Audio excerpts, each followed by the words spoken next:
Assalamualaikum warahmatullahi wabarakatuh. Saya Yekti Miranti dari kelas PGMI 1 ingin menjawab soal UTS dari pelajaran pendidikan kewarganegaraan. Pertanyaan nomor 1 yaitu, saya akan jawab pertanyaannya, yaitu secara umum demokrasi di Indonesia sudah berjalan dengan baik.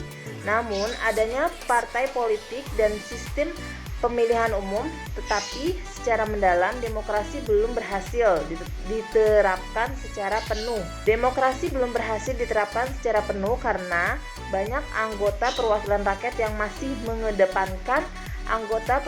rakyat yang masih mengedepankan pendapat sendiri ketimbang rakyat.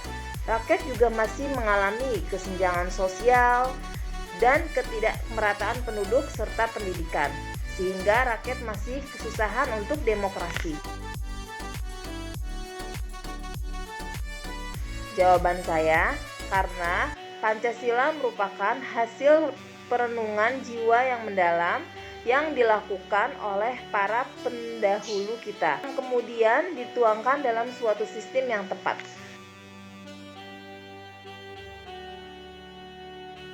Jawabannya adalah untuk mendorong terwujudnya standar berkonstitusi di lingkungan sekolah, guru PKN dapat menjadi pihak yang mendidik peserta didik agar menjadi anak-anak bangsa yang memiliki budaya sadar berkonstitusi, yaitu dengan cara melaksanakan kegiatan menyajikan hasil kajian pasal-pasal Undang-Undang Dasar Negara Republik Indonesia tahun 1945.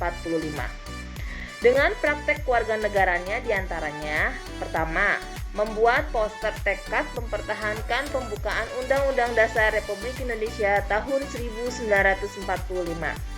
Yang kedua, membuat sikap perilaku jujur. Yang ketiga, pemilihan pengurusan OSIS.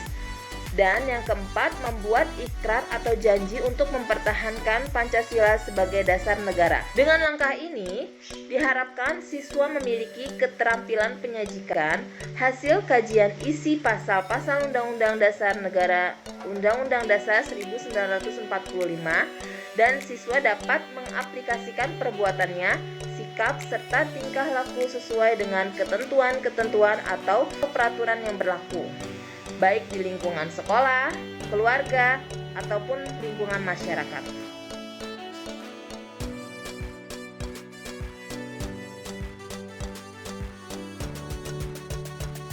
Jawabannya adalah sebagaimana telah ditetapkan dalam Undang-Undang Dasar 1945 pada pasal 28 yang menetapkan bahwa hak warga negara dan penduduk untuk berserikat dan berkumpul, mengeluarkan pikiran dengan lisan maupun tulisan, dan sebagaimananya syarat-syarat akan diatur dalam undang-undang.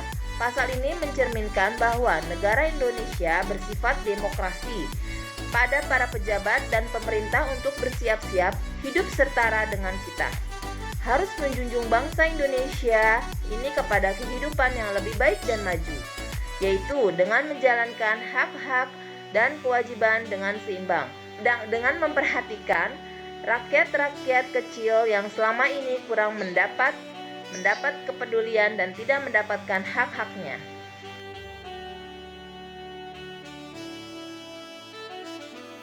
Pilar-pilar demokrasi itu ada 10, yaitu adalah yang pertama, demokrasi ketuhanan yang Maha Esa. Demokrasi ketuhanan yang Maha Esa adalah demokrasi yang berdasarkan ketuhanan yang Maha Esa, yakni seluk-beluk sistem perilaku dalam penyelenggaraan NKRI harus taat dengan asas konsisten atau nilai dan kaidah dasar ketuhanan yang Maha Esa. Yang kedua yaitu demokrasi dengan kecerdasan. Demokrasi dengan kecerdasan adalah demokrasi dengan kecerdasan, yakni mengatur dan menyelenggarakan demokrasi sesuai dengan Undang-Undang Dasar 1945 yang semata-mata bukan karena kekuatan naluri, kekuatan otot, atau kekuatan massa semata-mata. Demokrasi lebih menuntut kecerdasan rohani, akliyah, rasional, dan emosional. Ketiga, demokrasi yang berkedaulatan rakyat.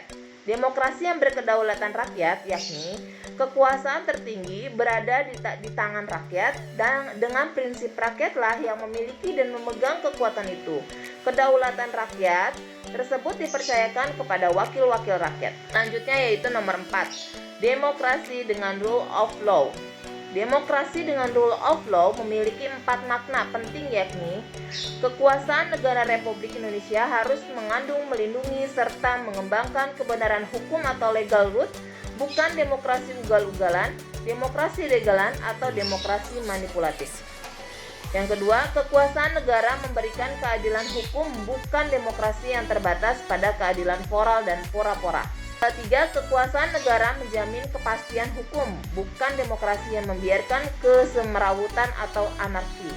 Yang keempat yaitu kekuasaan negara mengembangkan manfaat atau kepentingan hukum seperti kedamaian dan pembangunan, bukan demokrasi yang justru mempopulerkan fitnah atau hujatan atau menciptakan perpecahan, permusuhan, dan kerusuhan.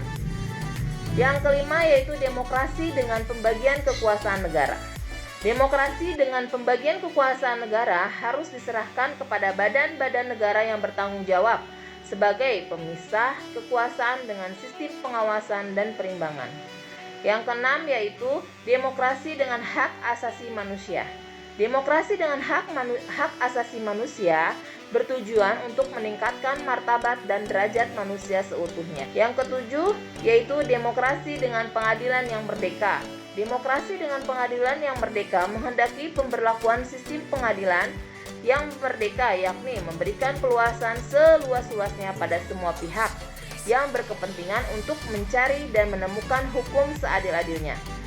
Di depan pengadilan yang merdeka, baik penggugat dengan pengacaranya, penuntut umum dan terdakwa dengan pengacaranya, mempunyai hak yang sama untuk mengajukan konsideran, pertimbangan, dalil-dalil, fakta-fakta, saksi, alat pembuktian, dan petitumnya.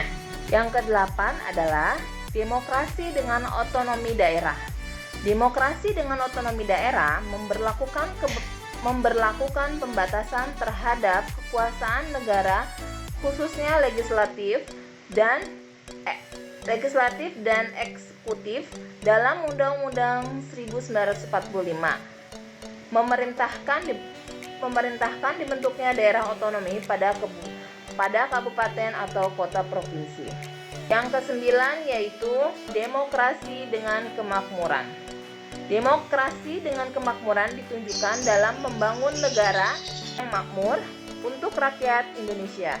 Hal ini bertujuan untuk membangun negara yang makmur dalam segala aspek, mulai dari hak dan kewajiban, kedaulatan rakyat, pembagian kekuasaan, otonomi daerah, ataupun keadilan hukum. Yang terakhir yaitu demokrasi yang berkeadilan sosial. Demokrasi yang berkeadilan sosial menggaris keadilan sosial dari berbagai kelompok, golongan, maupun lapisan masyarakat. Itulah pilar-pilar demokrasi Indonesia atau prinsip demokrasi Pancasila menurut Pancasila dan Undang-Undang Dasar 1945. Sekian jawaban tugas UTS saya dari PGMI 1 Yekti Meranti. Semoga bisa diterima. Assalamualaikum warahmatullahi wabarakatuh.